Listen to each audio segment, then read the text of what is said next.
जिएंगे तो यहां, मरेंगे तो यहां, आ गए हम कहीं जा नहीं सकते। तुम जो है कॉलर की पट्टी पकड़ के हमको बाहर ठेल भी नहीं जाने वाला, तो इसलिए इनको साथ में लेकर चलो।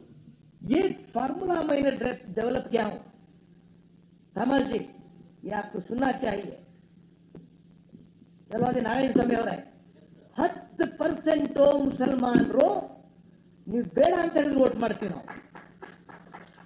10% ಮುಸ್ಲಿಮ್ಸ್ ಡೆಫಿನೆಟ್ಲಿ ವಿಲ್ ವೋಟ್. ಹೇಗೆ? ಈಗ ನೀವು ದೇವನಹಳ್ಳಿಲಿ ನಿಮ್ಮ ಯಾರೋ ಒಬ್ಬ ಮುಸಲ್ಮಾನ ಕಾಂಗ್ರೆಸ್ ಪಕ್ಷದ ಬಗ್ಗೆ ಅವನಿಗೆ ಒಂಥರ ಅಲರ್ಜಿ, ಹೆಸರು ಕೇಳ್ತಾ ಇಲ್ಲ. ತಾತನು ಹೇಟ್ ಮಾಡ್ತಾ ಇದ್ರು, ನಮ್ಮ ಅಪ್ಪನು ಹೇಟ್ ಮಾಡ್ತಾ ಇದ್ದ. ನಾನು ಅದಕ್ಕೆ ಕಾಂಗ್ರೆಸ್ ವೋಟ್ ಮಾಡಲ್ಲ. ನಾನು ಹಾಕಕ್ಕೆ ಹೋಗದೇ ಇದ್ರು ಸರಿ, ಕಾಂಗ್ರೆಸ್ ವೋಟ್ ಮಾಡಲ್ಲ ಅಂತ ಒಂದು ಪರ್ಸೆಂಟೇಜ್ ನಮ್ಮಲ್ಲಿವೆ. ಆಮೇಲೆ ಕ್ಯಾಂಡಿಡೇಟ್ ನೋಡಿದ ತಕ್ಷಣ ಇವನು ಸರಿ ಇಲ್ಲ, ಕ್ಯಾಂಡಿಡೇಟು ಇವನು ವೋಟ್ ಮಾಡಬಾರ್ದು ಅಂತ ಹೇಳೋದು. ಯಾರಿಗೆ ವೋಟ್ ಮಾಡ್ತಾನೆ? ಅಬೂಬಕರ್ ಸಾಹೇಬ್ರೆ, ಯಾರಿಗೆ ವೋಟ್ ಮಾಡ್ತಾನೆ? ಅವನು ಬಿಜೆಪಿಗೆ ವೋಟ್ ಮಾಡ್ತಾನೆ. ನಂಬರ್ 3, ಇನ್ನೊಂದು ಕೆಲಸ ಏನಾಗುತ್ತೆ ಅಂತ ಹೇಳಿದ್ರೆ,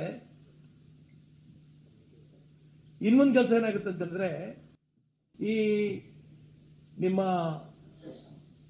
ಬಿಜೆಪಿ ಕ್ಯಾಂಡಿಡೇಟ್ಸ್ ಇದಾರಲ್ಲ, ಬಹಳ ಜನ ನಮ್ಮಲ್ಲಿ ಬಂದಿರೋದಿಲ್ಲ ಬೇರೆ ಪಕ್ಷಗಳಿಂದಾನೆ. ಆ ಬಾಂಧವ್ಯ ಇದ್ದೇ ಇದೆಯಲ್ಲ. ಅವನು ಯಾವುದೇ ಪಕ್ಷದಲ್ಲಿರಲಿ, ಅವ್ರ ಮನೆಗೆ, ಮುಸ್ಲಿಂ ಮನೆಗೆ ಯಾವ್ದಾದ್ರು ಸಾವು ಆದ್ರೆ, ಮದುವೆ ಆದ್ರೆ ಹೋಗ್ತಾರಲ್ಲ. ಈಗ ಅಂತ ಬಾಂಧವ್ಯ ಇದ್ರೆ ಅವ್ನು ಯಾರು ವೋಟ್ ಮಾಡ್ತಾನೆ ಸರ್? BJP vote 10%. ನಾನು ಹೇಳ್ತಾ ಇದ್ದೀನಿ, ಟೈಮ್ ಕೊಡ್ತಾ ಇದೆ, ಈ ಮಾತು ಹೇಳಬೇಕು. 10% ವೋಟು ಬಿಜೆಪಿ ನಲ್ಲಿ ಇರುವಂತ ಕೆಲವು ಮುಸಲ್ಮಾನರು, ಕರ್ನಾಟಕ ರಾಜ್ಯದ ಮುಸಲ್ಮಾನರು, ಅವರು ಬಿಜೆಪಿ ಪರ ಇದ್ದಾರೆ. ನಾವು ಕೇಳಿಕೊಳ್ಳೋದಿಷ್ಟೇ, ನಮಗೂ ಸಹ ಸಮಾಜ ಮುಖ್ಯ ವಾಹಿನಿಗೆ ತಗೊಂಡೋಗ್ಬೇಕು. ನೀವು ನಮಗೆ ಕಾನ್ಫಿಡೆನ್ಸ್ ತಗೋಬೇಕು. ಯಾವುದರ ಒಂದು ಸೋಲುವಂತ ಕಾನ್ಫಿಡೆನ್ಸ್ ಕೊಡಿ ನಮಗೆ. 10% ವೋಟ್ ಜಾಸ್ತಿ ಆಗ್ಬಿಡುತ್ತೆ automatic. 10% votes will go up. ನಿಮ್ ಜೊತೆ ನಾವಿದ್ದೀವಿ, ನಾವಿರ್ತೀವಿ. ಎಲ್ಲ ಸೇರ್ಕೊಂಡು ಈ ಅಭಿಯಾನ ಮಾಡ್ತಾರೆ. ಯಾಕಂತ ಹೇಳಿದ್ರೆ,